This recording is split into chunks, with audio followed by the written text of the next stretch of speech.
क्या होगा जब आप किसी के इमोशंस फील करने लगे? आप अचानक से खिलखिलाकर हंसने लगे और एक ही पल में रोने लगे। आपको समझ नहीं आ रहा कि आखिर उस अनजान व्यक्ति के साथ आपका क्या कनेक्शन है।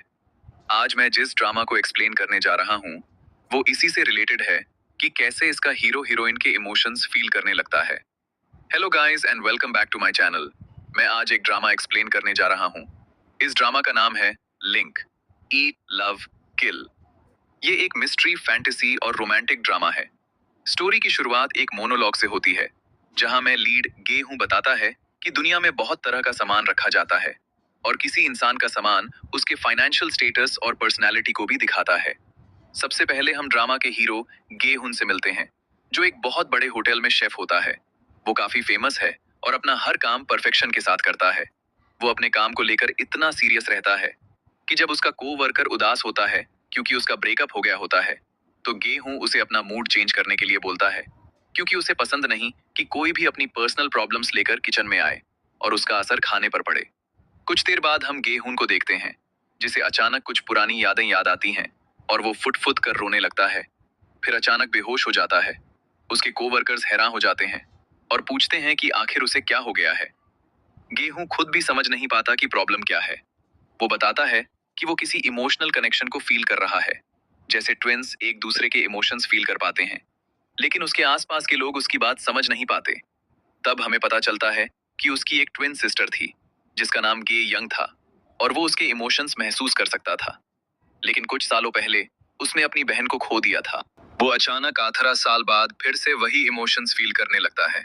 तो वो सोचने लगता है कि कहीं उसकी बहन जिंदा तो नहीं है, और वो अचानक फिर से वही फीलिंग्स महसूस करने लगता है। तभी उसकी नजर अपने सामने खड़ी एक लड़की पर पड़ती है। दोनों एक दूसरे को कुछ देर तक देखते रहते हैं, लेकिन फिर वो लड़की वहां से चली जाती है। इस लड़की का नाम दाह्यून होता है।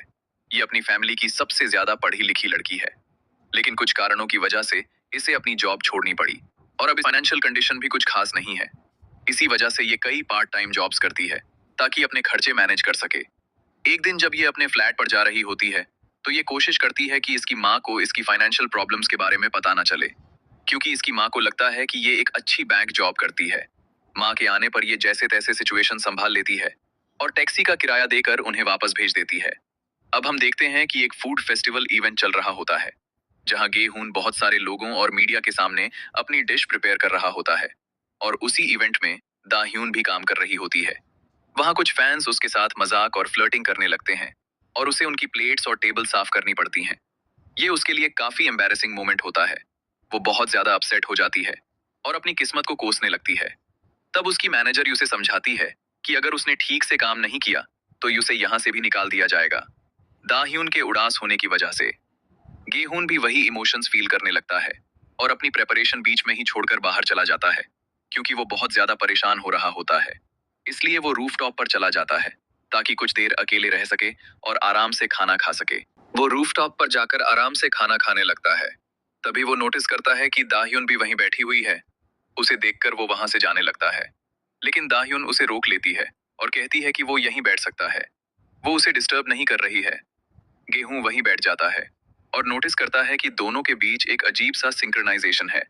दोनों एक ही वक्त पर सांस लेते हैं और एक ही वक्त पर जम्हाई भी लेते हैं। जब गेहून खाना खाने लगता है, तो दाह्यून उसे बड़े लालच भरी नजरों से देखने लगती है। इसलिए गेहून उसे भी खाना ऑफर कर देता है। दाह्यून काफी इमोशनल हो जाती है और अपनी प्रॉब्लम्स उसके साथ शेयर करने लगती है। वो बताती है कि उसकी किस्मत कितनी खराब चल रही है। गेहूं उसके इमोशंस को भी महसूस कर पाता है। अब वो सोच में पड़ जाता है कि कहीं ये लड़की उसकी बहन तो नहीं है। फिर गेहूं उससे कुछ सवाल पूछने लगता है। दाह्यून को लगता है कि शायद वो उसका नंबर मांगने वाला है, इसलिए वो अपना नंबर देने लगती है।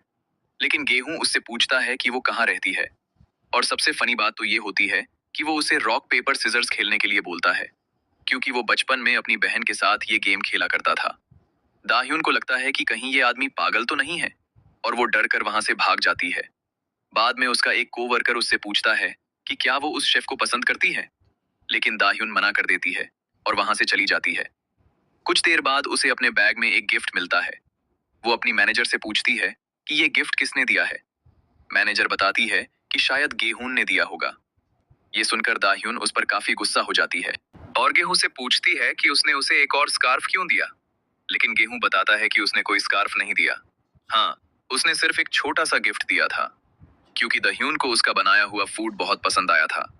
दह्यून को गेहूं की बात पर यकीन हो जाता है और वो स्कार्फ को डस्टबिन में फेंक कर वहां से चली जाती है।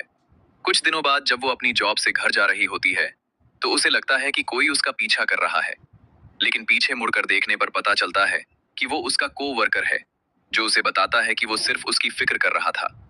इसके बाद दह्यून को बार बार नए गिफ्ट्स मिलने लगते हैं। वो काफी परेशान हो जाती है और सोचने लगती है कि आखिर ये सब भेज कौन रहा है। उसे शक होने लगता है कि कहीं गेहूं ही तो ये गिफ्ट्स नहीं भेज रहा। इसलिए वो उसके बारे में इंटरनेट पर सर्च करने लगती है। तब उसे पता चलता है कि गेहूं काफी फेमस है और बहुत सी लड़कियां उसकी फैन हैं। साथ ही वो ये भी देखती है कि गेहूं लोगों से अजीब सवाल पूछता रहता है और कई लोगों को रॉक पेपर सीजर्स खेलने के लिए भी बोलता है। ये सब देखकर दह्यून और भी ज्यादा कंफ्यूज्ड हो जाती हैं। दूसरी तरफ गेहूं अपनी बहन की पुरानी फोटो निकलता है, ताकि वो देख सके कि इतने सालों बाद वो कैसी दिखती होगी और उसे ढूंढ सके। इसके बाद गेहूं फैसला करता है कि वो अपनी जॉब छोड़ देगा और अपने दोस्त के साथ मिलकर एक रेस्टोरेंट खोलेगा। वो रेस्टोरेंट उसी टाउन में खोलना चाहता है जहां वो बचपन में रहता था और जहां उसकी बहन गायब हुई थी। फिर हमें एक पुलिस ऑफिसर दिखाया जाता है, जो उस टाउन में नई पोस्टिंग लेकर आया होता है। हमें पता चलता है कि उसकी सीनियर ऑफिसर पहले उसकी गर्लफ्रेंड हुआ करती थी, लेकिन कुछ कारणों की वजह से दोनों अलग हो गए थे। दोनों का ब्रेकअप हो चुका होता है और पुलिस डिपार्टमेंट में किसी को भी नहीं पता होता कि वो पहले रिलेशनशिप में थे। इसके बाद दाह्यून की माँ को उसकी जॉब छूटने के बारे में पता चल जाता है, जिस वजह से वो काफी गुस्सा हो जाती हैं और उसे अपने होम टाउन वापस ले आती हैं। दूसरी तरफ गेहूं और उसका दोस्त भी उसी टाउन में पहुंच जाते हैं, जहां वो अपने नए रेस्टोरेंट के लिए जगह देख रहे होते हैं। कोइंसिडेंटली उन्हें जो जगह पसंद आती है, वो दाह्यून के घर के बिल्कुल सामने होती है। ये देखकर उसका दोस्त हैरान हो जाता है और पूछता है कि क्या वो सच में इसी टाउन में रेस्टोरेंट खोलना चाहता है, क्योंकि ये टाउन काफी अंडर डेवलप्ड होता है। यहाँ तक कि कई जगहों पर बेसिक फैसिलिटीज भी ठीक से नहीं होती। टाउन के लोग पुलिस से शिकायत करते रहते हैं कि कुछ एरियाज में अभी तक सीसीटीवी कैमरों भी नहीं लगे हैं। टाउन को देखकर गेहूं को अपने बचपन की यादें याद आने लगती हैं। उसे याद आता है कि कैसे सब लोग मिलकर उसकी बहन को ढूंढ रहे थे। तब हमें पता चलता है कि जिस दिन उसकी बहन गायब हुई थी, उस दिन गेहूं अपने दोस्तों के साथ खेल रहा था और अपनी बहन का ध्यान नहीं रख पाया था। इसी बात का उसे आज तक पछतावा है। उस इंसिडेंट के बाद वो अपनी बहन के इमोशंस भी महसूस नहीं कर पाता था, लेकिन अब अचानक वो फिर से वही फीलिंग्स फील करने लगा है। उधर दाह्यून की माँ किसी बात पर गुस्सा होकर घर से बाहर निकल जाती हैं और भागते हुए सीधा गेहूं से टकरा जाती हैं। गेहूं को देखते ही वो उस पर चिल्लाने लगती हैं और उसे बिना किसी वजह के डांटने लगती हैं। ये सब देखकर गेहूं पूरी तरह कंफ्यूज्ड रह जाता है